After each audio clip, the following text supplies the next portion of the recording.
Cerita film dibuka dengan seorang peselancar cerdas dan berjiwa bebas bernama Zephyr diculik oleh pembunuh berantai yang terobsesi pada hiu. Kini, ia disekap di atas kapal. Sebelum menjadi pembunuh santapan hiu dalam sebuah ritual, Zephyr harus menemukan cara untuk melarikan diri. Dan inilah cerita film, Dangerous Animals.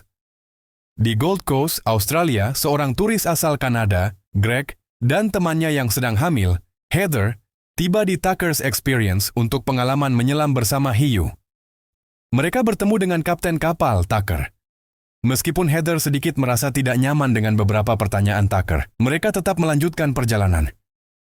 Di atas kapal, Tucker menceritakan bagaimana ia selamat dari serangan hiu, lengkap dengan bekas luka gigitan besar di tubuhnya sebagai bukti. Sesampainya di lokasi, Greg dan Heather dimasukkan ke dalam kerangkeng dan diturunkan ke bawah air. Setelah menikmati pemandangan hayu yang indah, Tucker mengangkat mereka kembali ke atas. Lalu dengan menusuk leher Greg 2 kali secara brutal dan mendorongnya ke udara, di hadapan Heather yang histeris ketakutan. Di tempat lain, seorang peselancar asal Amerika, Zephyr, sedang berlibur sendirian. Ia bertemu dengan seorang agen real estate bernama Moses, yang meminta bantuan untuk menyalakan mobilnya. Dengan sedikit pemerasan ringan, Zephyr akhirnya setuju membantu. Mereka berkumpul dan menemukan persahabatan dalam kecintaan mereka pada selancar. Malam itu, Zephyr dan Moses menghabiskan malam bersama. Namun, keesokan paginya, Zephyr sudah pergi sebelum Moses bangun. Saat bersiap untuk berselancar, Zephyr sadar bahwa kunci sirip papan selancarnya tertinggal di tempat Moses. Ia melihat Tucker dan truknya, lalu meminta pinjaman kunci sirip. Saat berbalik-berbalik untuk membalas pesan dari Musa, Tucker menyergapnya, membekap kepalanya dengan karung, dan menculiknya. Moses, yang berniat mengikuti Zephyr untuk berselancar bersama, menjadi khawatir saat ia tidak bisa dipasang. Ia mendengar telepon Zephyr berdering di dekat lokasi van-nya yang terparkir. Kecurigaannya semakin besar saat ia melihat van itu diderek, sehingga ia melaporkan hilangnya Zephyr ke polisi. Zephyr terbangun dalam keadaan terantai di sebuah tempat tidur, di sebuah ruangan di mana Heather juga disekap. Zephyr mencoba merusak borgolnya, lalu melihat ada kawat di dalam atasan bikini Heather. Dia menyembunyikan kawat itu, tapi Tucker muncul saat masuk untuk memberi mereka makan, menggagalkan rencana pengungsi pertama Zephyr. Malam harinya, kedua wanita itu terbangun setelah dibius oleh Tucker. Zephyr digantung di kursi, sementara Heather digantung dengan tali kekang di atas udara. Dengan kamera di tangan, Tucker menurunkan Heather ke dalam air yang sudah diberi umpan. Hiu-hiu mulai berkerumun. Meskipun Zephyr memohon, Heather dibunuh dan dilahap habis oleh hiu. Tucker kemudian mengambil seikat rambut Heather dan menyimpannya dalam sebuah koleksi berisi kaset rekaman dan sampel rambut dari korban-korban sebelumnya. Beberapa waktu kemudian, Zephyr berhasil membebaskan diri setelah mematahkan pegangan ember sampah dan menusuk leher Tucker dengan serpihannya yang tajam. Ia mengambil kunci dan membuka borgolnya, namun Tucker berhasil mengejarnya dan menyuntiknya dengan obat penenang.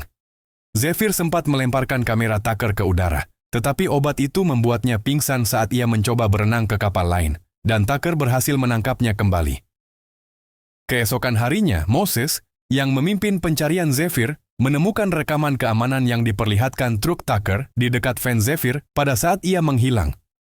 Moses berhasil melacak alamat Tucker's Experience dan sampai di kapal itu.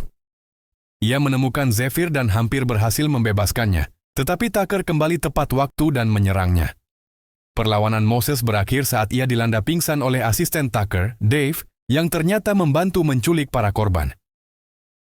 Namun saat Dave mendengar Zephyr, Tucker tanpa ragu menancapkan kapak ke kepala Dave. Tucker menyekap Moses di ruangan yang sama dengan Zephyr. Keduanya berbagi momen keputusasaan.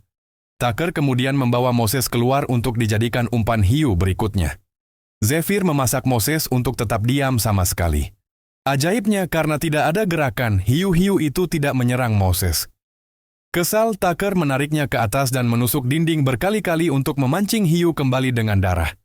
Kembali di bagian kedua, Zephyr mencoba cara yang ekstrem untuk kabur. Ia menggigit putus ibu jarinya sendiri hingga berhasil melepaskan tangannya dari borgol.